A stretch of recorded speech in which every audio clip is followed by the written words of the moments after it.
Yo omwana Bruno mukwano buli lunaku account yeyongera gisanyusa account yeyongera kubeera nzijuvu anti munnanga aba yakamaliza ddiiro eno ate nga bamuyitiramu eno aba yakamaliza ddiiro eno nga bamuyitiramu eno okugamba zo omukwano ddiiro zifuuse ddiiro era wenyinza okugamba nti account yo nsanyufu byansuso nsanyufu ebibajala kyokka nga mwana muto munnaye omuntu wakola obulungi ovaayo n'osiimwa omala n'osiimwa munnaye Bruno K avuddeyo ne yeebaza omukyala Faridah Nakazibwe yesu wadde ono omwana Bruno bino ebintu bino byonna bituuseeko naye nga n'omukyala Faridah Nakazibwe nga tuuze mu kyamazima bambi ono omwana amukozeemu omulimu ogw'amaanyi Bruno munnaye Bruno K agambye nzaani atavaayo okwebaza ono omukyala ow'omutima omulungi munnange malayika ani Faridah Nakazibwe naye naye era nkiddamu ayogedde nagamba munnange asekereddaawo wonna bonna abaali bagamba omwana mugye mu kamera omwana ki omuteeka mu kamera abagambye tabamuteeka mu kamera bino byonna bino byonna ssaawa zino byaliko yali badde abituukako kansooke nkuweko buvidiyo katono nnyo ate mmale nkongereyo n'amawulire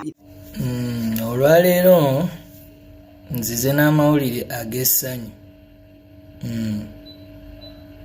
Our daughter Briella signed a multi-million deal with Gill International Preschool nga brand ambassador. Nenzijukira wano mwatwala speed omwana mujja mu kamera omwana mujja mu kamera omwana mujja mu kamera kakati singa namukweka yandisayininze etya zino deals zonna za signing a man.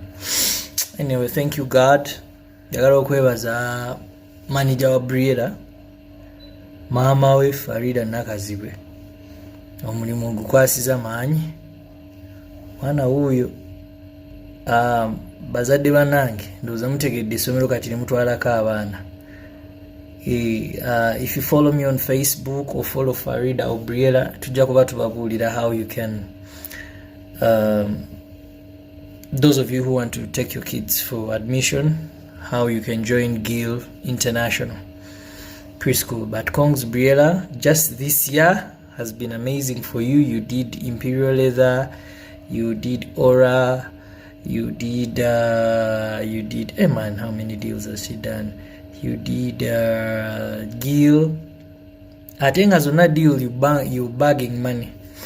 So I'm super proud of you. Nze sente z'okola kati ontiisa ku myaka egyo esatu okola ezo sente olwo onooweza 10 mwana gwe. But that's it. This is a lesson to parents. Abantu tebabatwala speed. Parent your kids the way you want. Ndowana abantu banvuma omwana mujje mu kamera biki kumbe nalina plani zange nganze omuzadde. I knew that this kid, if I can just shine light on her with a little bit of my small influence plus her mother's, yes, we knew that she would sign such deals.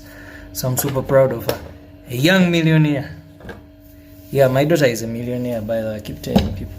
Nibagamba neraga, sikuyeraga, I'm just proud of her as a parent. She's a millionaire.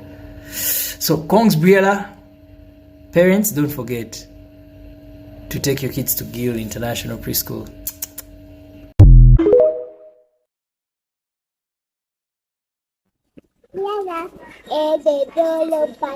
It is asonga bomana kumama. No, that's so good. That song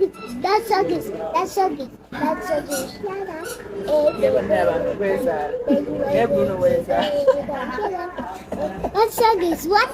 That song is shut up. That song is Buga. Kolayo money. Daddy, that song is shut up. Shut up. Which song is that now? Oh, shut up and bend over, right? You will tell me that one. Shut up and bend over and sing for me. Mommy, you should tell me shut up. I don't want to shut up. I don't want to shut people up. What? So I'm not saying that's funny. That song is. Where do you learn those songs from? China. That one, shut up and bend over. Where did you learn it from? From my dad too. Which song? Okay, sing for me another song. Which one is mommy's favorite song? You listen to Mama one. Remove the fork from the mouth and talk. Which song is that you sing at home? The song you sing at home is called? Yeah? Soma Mwana. Okay, you sing for me, I listen to it. Put for me. That's one. I put for you, Kola your money, get up, get up. That song is Tayo. Dayo. You are off. Buza. Give me some cake. Huh? Give me some cake. You ask mommy. Hey, is it mommy's cake or yours?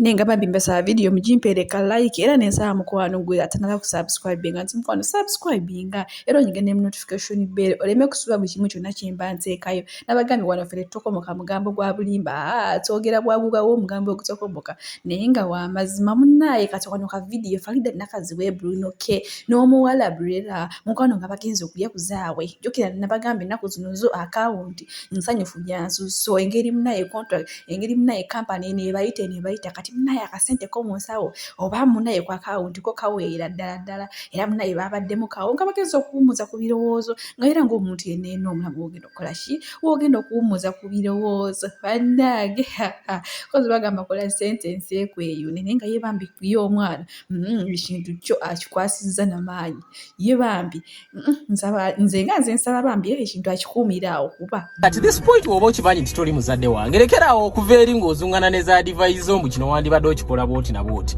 kuba advice we had enough of them ku assembly line ne tuzikoowa tetukyetaaga wano wendi ndi mukoowu